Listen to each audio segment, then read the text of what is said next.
apresentação, esta que vos fala, Isabelle Neri.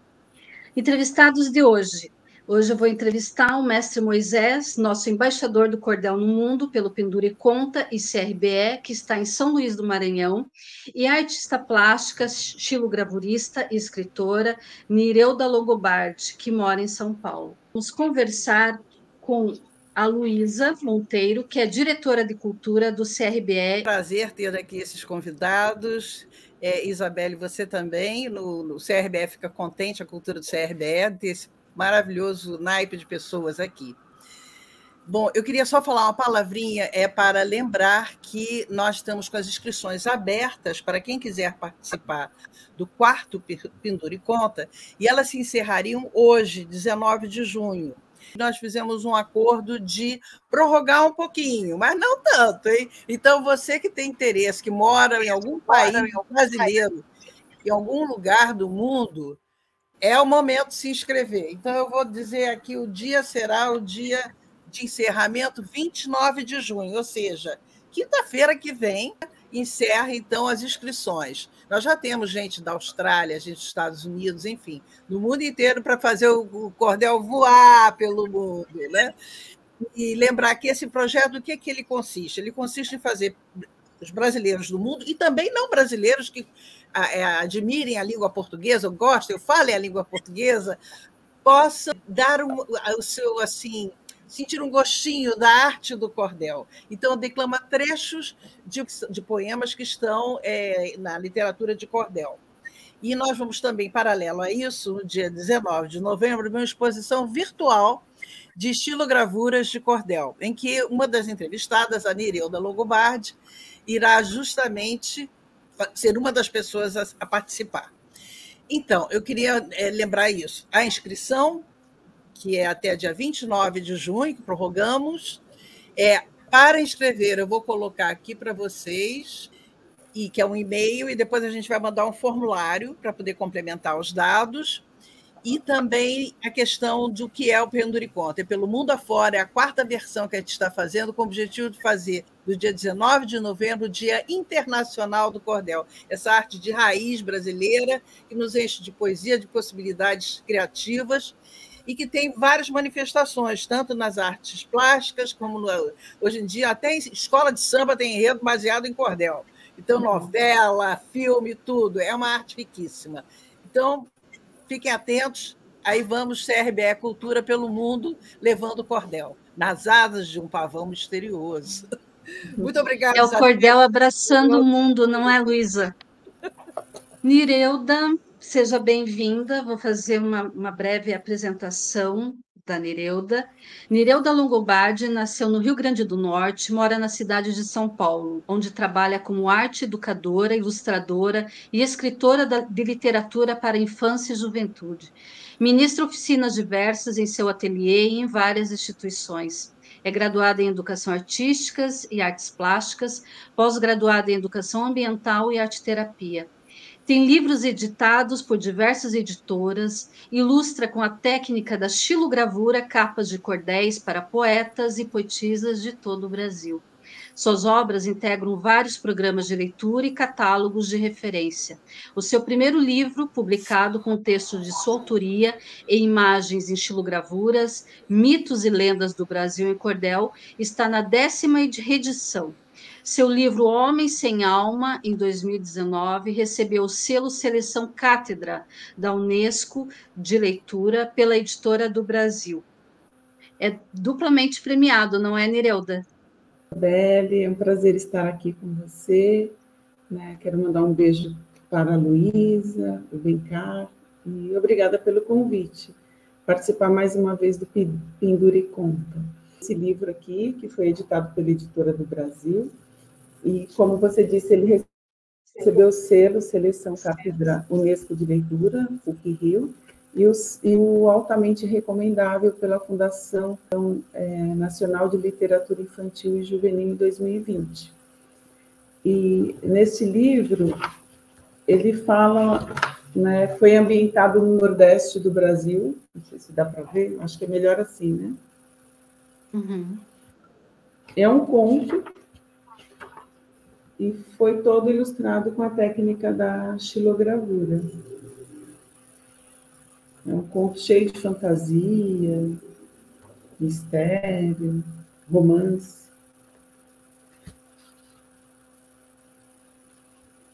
Como é o teu processo de produção? O que faz com que você inicie o cordel e siga depois a produção da xilogravura? Primeiro, eu trabalho pesquiso um conto. Eu gosto muito de trabalhar com os mitos e lendas do Brasil. Eu leio este conto, várias versões, né? Pesquiso, e a partir desse momento eu começo a desenvolver a história em cordel, que são os poemas, né? Então, deixa eu mostrar um aqui para vocês. Um exemplo, este aqui, A Pequena Vendedora de Fósforos em Cordel, que o conto é de Hans Christian Andersen, que é a menina dos fósforos. Então, eu fiz essa adaptação. Eu fiz a xilogravura, a capa, né? E o texto é em poesia de cordel. Então, cada conjuntinho desses de linhas é uma estrofe, tem 6 versos, é em cestilha, e cada linha é um verso. E o cordel seria o conjunto desses versos, né, que conta essa história. Uhum. Então, rima, tem a oração, que é a forma com que o texto vai fluindo. Escutei algumas situações de estereótipo, dizendo assim, a literatura de cordel é só do Nordeste, né? E você contrapõe completamente diferente, você traz histórias que, né, eu me apaixonei por Andersen aos 7 anos de idade, então ele faz parte da minha infância. O que que você pensa disso? O cordel, ele está além das fronteiras do Nordeste? O que que você pensa quando escuta um preconceito sobre isso? Então, na verdade, a literatura de cordel, você pode falar sobre qualquer tema. Medicina, romance, amor, um fato que aconteceu histórico, uma crítica, uma denúncia. E as histórias, né, elas são universais, né, como as histórias de Andersen, os irmãos Grimm e outros autores, pesquisadores, né, que deixaram esse legado para nós, que são as histórias de tradições orais que se tornaram livros, né? Então, é a riqueza universal, as histórias tradicionais. Então, eu gosto muito de trabalhar com esse tema, mitos e lendas, não só do Brasil. Eu sou apaixonada pelas histórias de Andersen, assim como você. E algumas pessoas não gostam muito porque ele fala muito sobre a morte. São histórias pesadas, densas, mas são bonitas, né? Então, a morte faz parte da nossa vida, né? Então, tem que se falar sobre a morte, né? Tem que falar, não pode existir esse tabu. É necessário conversar com as crianças sobre a morte, que a morte faz parte da vida, assim como uma planta, um animalzinho, não é mesmo? E você acha viável, por exemplo, se tem uma história que alguém ache interessante sobre Shakespeare, uma história de Shakespeare, transformar em literatura de cordel? Sim, né? Eu acho que qualquer tema é interessante transformar em literatura de cordel. Um exemplo, eu participo de um grupo que chama Teodoras do Cordel, né? E esse grupo editou uma coletânea sobre mulheres negras que marcaram a história. Então, tem sobre Conceição Evaristo, Dandara, Cátia de França, Carolina Maria de Jesus. Então, essa capa foi minha filha que fez o desenho, a Daniele Longobardi. E eu escrevi sobre Elza Soares. Posso ler? São 4 estrofes. Sim, sim. Ó, eu digo assim: lata d'água na cabeça, sobe o morro na labuta. Sempre avante, Elza Soares, mulher de forte conduta, com seu rosto encharcado e uma voz absoluta. Um grito de sofridão foi obrigada a casar, e com 12 anos apenas, só lhe restou aceitar, aos 13 nasceu seu filho, que a fome lhe fez voar. A violência e o racismo, firme e forte ela enfrentou, a voz rouca de denúncia por todo o mundo ecoou, e vibra, lateja e pulsa as dores que a modelou. Muitos louros recebeu. Da BBC ganhou o prêmio de melhor voz brasileira, a cantora do milênio. És mulher, forte, de luta, és negra, mulher e gênio. Então, este folheto aqui, cada poetisa escreveu uma homenagem para uma mulher em 4 estrofes.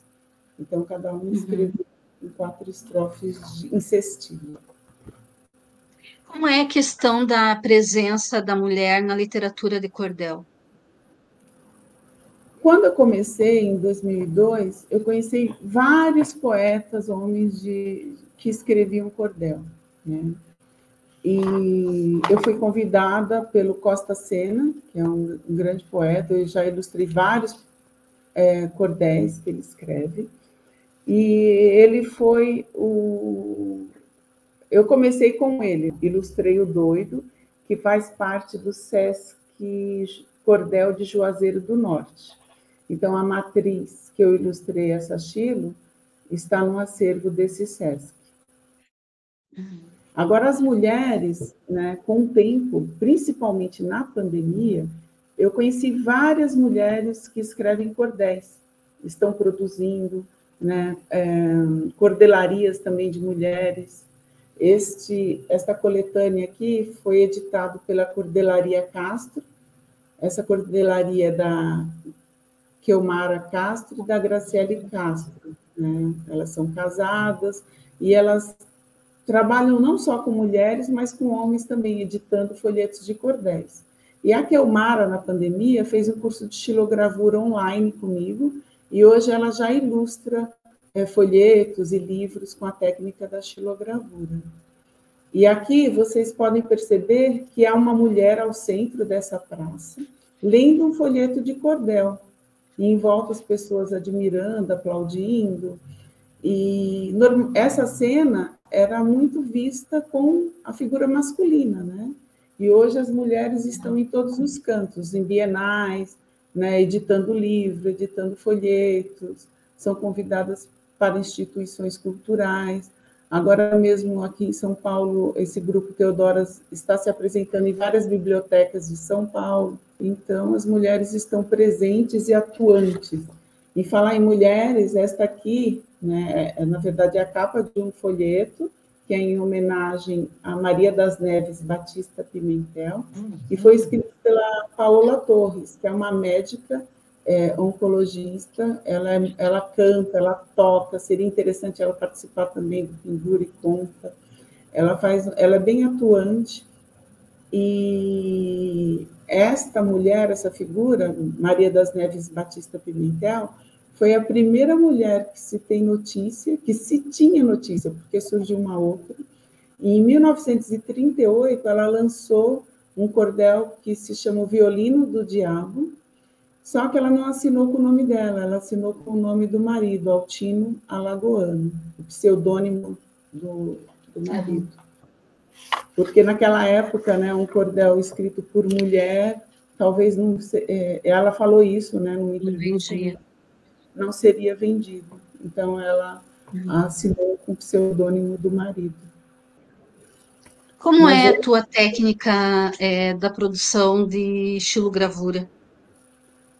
Então, eu trabalho com vários tipos de madeira, né? Então, eu vou dar um exemplo. Primeiro, eu escolho a madeira. Esse aqui é um cedro, mas se você perceber, ele tem muitos nós. Então, o que eu faço? Eu procuro não comprar a madeira, né? Eu reutilizo. Então, se eu preciso fazer um cordelzinho, uma xilogravura para um cordel, eu vou precisar de uma madeira pequena. Normalmente é 10 por 10, essa aqui é um pouco maior, que é da Maria das Neves. E madeiras tem vários tipos, pode ser, né, cedro, MDF, compensado. esta aqui é a melhor madeira para se fazer xilogravura, se chama umburana. Ela só tem no Nordeste, em regiões quentes, porque é da família do umbu, né? Então, se você risca com a unha, ela grava já, de tão macia que é essa madeira. Então, ela é ouro para gravura. E os santeiros do Nordeste, Juazeiro do Norte, utilizam muito essa madeira, né? Porque ela é de fácil manuseio, né? Ela corta de fácil, né? De maneira mais rápida também o trabalho. Mas, como eu estava dizendo, essa ela tem muito nó. Então, essa madeira aqui, ela é muito dura. Então, para não descartar, eu fiz as estilos, utilizando linhas, todas as xilogravuras deste livro aqui, o Mitos e Lendas do Brasil em Cordel, elas são mais escuras, porque essa madeira é difícil de cortar. Então, eu deixei o fundo escuro e procurei trabalhar muito com linhas, né? Então, se você perceber, todas as estilos têm um fundo mais escuro, né? Então, são alguns mitos e lendas que não são tão conhecidos no Brasil também, né? Ok, Nireuda, mestre Moisés já está nos aguardando. Obrigada pela entrevista, um prazer tê-la no Pendura e Conta, e esperamos ansiosos pelos seus trabalhos no dia 19 de novembro, quando será lançada a exposição virtual. Muito obrigada. Eu que agradeço o convite. Um beijo para vocês e todos os envolvidos nesse projeto. Obrigada. Vou apresentar agora o mestre Moisés. O mestre Moisés é reconhecido como mestre da literatura de cordel pela Secretaria Nacional da Diversidade Cultural, ator, arte-educador, radialista, ocupa a cadeira 11 da Academia Ateniense de Letras e Artes e a cadeira 5 da Academia de Letras e Saberes da área Itagui-Bacanga, embaixador do CRBE, Conselho de Representantes de Brasileiros no Estrangeiro, de Cordel no Mundo. Entrou no universo da literatura de cordel após descobrir que a poesia que escrevia era popular, decidindo misturá-la com a técnica do teatro de rua. A partir daí, passou a desenvolver um trabalho unindo as duas linguagens. Mestre Moisés ministra oficinas de criação de literatura de cordel para professores e alunos de escolas públicas e particulares em todo o estado. Em 2013, lançou Acredite Se Quiser, seu primeiro DVD de cordel. Em 2016, lançou os livros Mapeando os Cordelistas do Maranhão e o Poema e Eu. Mestre Moisés, conta para nós como é unir a literatura de cordel ao teatro de rua. Bom, primeiramente, quero dar uma boa tarde e dizer que é uma honra, um prazer estar participando deste momento. E antes de falar dessa mistura de técnicas, de linguagens, eu quero dizer que nesse momento passa um filme na minha cabeça, porque nós fazemos cordel aqui no Maranhão, a gente nunca imaginou que de repente poderia estar numa situação como essa, tendo o nosso trabalho sendo divulgado para o resto do mundo. Então, isso nos deixa muito honrados. Quanto a misturar essa técnica, eu comecei a fazer o cordel aos 15 anos de idade, sem saber que a poesia que eu fazia era cordel.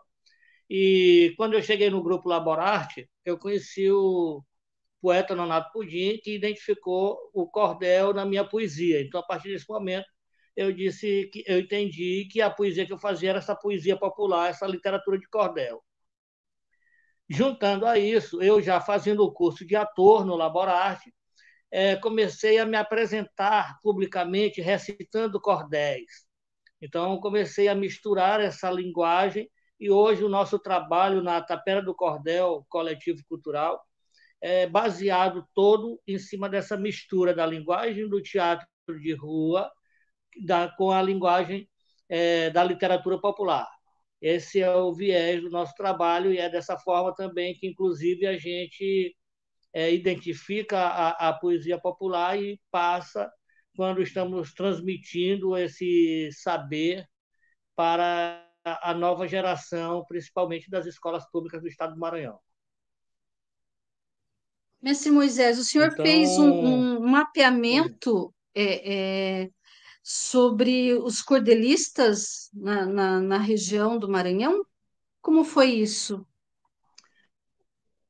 sim, em 2010 eu fui provocado por um amigo que, inclusive, já partiu deste plano, dizendo que no Maranhão ele não identificava o cordel. O único que ele conhecia que fazia o cordel era eu, é como se fosse uma coisa por acaso. E aquilo me instigou a buscar essas pessoas que estavam no anonimato e faziam a mesma poesia que eu fazia, a poesia popular. Então, aí eu comecei a me informar e a cada oportunidade que eu tinha de percorrer o estado do Maranhão, por qualquer que fosse a situação, eu sempre buscava identificar alguém que fizesse o cordel, ou o cordel de bancada, que é esse cordel escrito nos livretos, ou o cordel feito na oralidade, ou o repentista de viola, mas eu sempre buscava encontrar algum foco e assim eu fui juntando essas informações e 4 anos depois o IFAM Nacional, quando a gente já tinha percorrido os 217 municípios do estado do Maranhão, o IFAM Nacional, quando foi fazer o inventário para que o cordel virasse patrimônio cultural e material brasileiro, me identificou e, através de uma servidora do IFAM local, eu passei as informações. Não é? Então, o que eu quero dizer com isso é que, naquele momento, eu tinha visibilidade, mas, igual a mim, tinham vários cordelistas no Estado. Então, isso aí serviu para que o cordel do Maranhão também estivesse no livro de inventário do cordel como patrimônio cultural e material brasileiro. Isso, para nós, E dentre essas histórias, é uma... Sim. Pois não, pode falar. e dentre as histórias e trajetórias que o senhor encontrou, o que teve de mais interessante? Olha, o que teve dois fatores me chamaram muito a atenção. Primeiro foi a inserção da mulher na literatura popular no estado do Maranhão, mas muito no anonimato, não é? E a gente foi identificando, nós fomos identificando esse foco feminino na literatura popular, quando a gente até então achava que isso se dava muito no ambiente masculino. Então, isso foi uma surpresa. E uma outra surpresa que nos deixa mais grato ainda é que, quando todo mundo dizia que a juventude não tinha essa percepção para a literatura popular, quando nós chegávamos nas comunidades, nas escolas públicas, um outro tipo de identificação. Identificava o interesse da meninada pela escrita do cordel, muitos já faziam cordel como eu comecei lá, sem saber que a literatura que eu fazia era de cordel, outros já trabalhavam a ilustração dos livretos, porque as nossas oficinas sempre culminam a feitura, a elaboração da boneca do livreto, não é? De um livreto bem artesanal. Então, a gente vai identificando isso, então isso nos apraz muito, porque a gente percebe que nós não estamos sozinhos e que esta arte não acaba com a gente no estado do Maranhão. Ela será dada continuidade pela essa nova geração que está aí fazendo cordel nas comunidades. Mestre Moisés, e o pendura em conta? Como foi a questão do pendura em conta dentro da sua história? Como foi esse encontro e o que significa ser embaixador do cordel no mundo? Olha, são duas questões assim muito sérias e muito prazerosas na minha vida. Um certo dia, em plena pandemia, eu recebo uma videochamada de uma pessoa que hoje eu tenho o maior respeito e eu tenho no meu ciclo de amizade, que é o Benkard, não é? E me falando que tinha um contato com um amigo nosso em comum no Brasil, que passou o meu contato para que a gente fizesse um cordel para um evento que iria acontecer de uma forma online.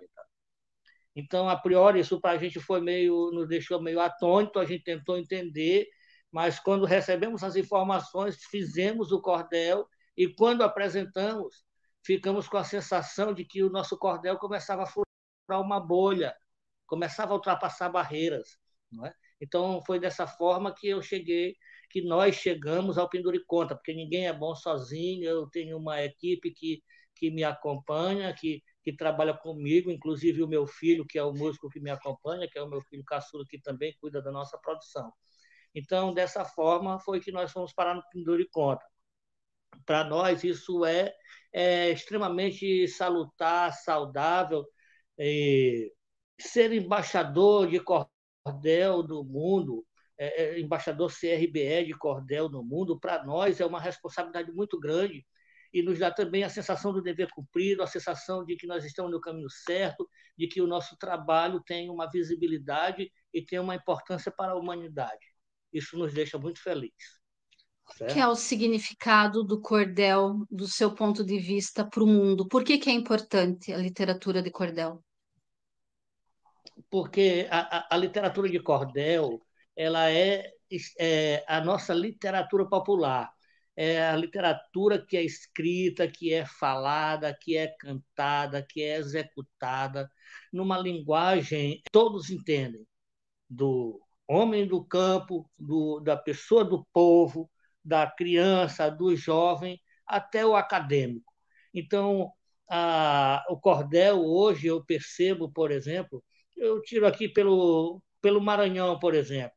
Não é? Há 30 anos atrás, falavam de cordel no Maranhão, falavam só de Moisés Nobre, mas já tinha uma gana de pessoas fazendo isso. E hoje nós temos aqui, por exemplo, um Dia Municipal do Poeta de Cordel em São Luís, e eu digo que isso não é pouca coisa, isso é muita coisa, porque São Luís é um pontinho fora do mapa. Então, as informações, as aberturas, elas chegam sempre um pouquinho depois para nós. Ter um Dia Estadual do Poeta de Cordel é algo muito importante para nós. Hoje nós estamos na programação cultural do Estado, na programação cultural do município. O cordel já é visto de uma outra forma, a nova geração já abraçou essa ideia, o próprio poder público já entende que o cordel faz parte da nossa cultura. Então, essa é a importância que o cordel tem para o mundo. E não só aqui no Maranhão, mas assim, eu digo Maranhão como reflexo, mas, por exemplo, vocês na Europa difundem o cordel, e eu tenho certeza que em todas as linguagens que são executadas, seja da xilogravura, da contação de história, do pandeiro com a zabumba e com a sanfona, da oralidade, desse bate-papo aqui que nós estamos tendo. Então, tudo isso demonstra a importância do cordel para o mundo. Eu, por exemplo, estar aqui falando de cordel neste momento é uma demonstração da importância do cordel para esse nosso mundo atual. Obrigada, mestre Moisés. Assim, dessa forma, nós encerramos a segunda entrevista da série do Pendure Conta, o nosso Esquenta 2023. Aguardamos a próxima edição, que será no mês de julho. Obrigada. Boa tarde. Eu que agradeço e até a próxima. E estamos juntos, dia 19 de novembro, no Pendure Conta. Moisés Nobre, Pedro Nobre, e essa gana de artistas que difundem essa nossa literatura popular. Até a próxima oportunidade. Foi um prazer estar com vocês. Forte abraço.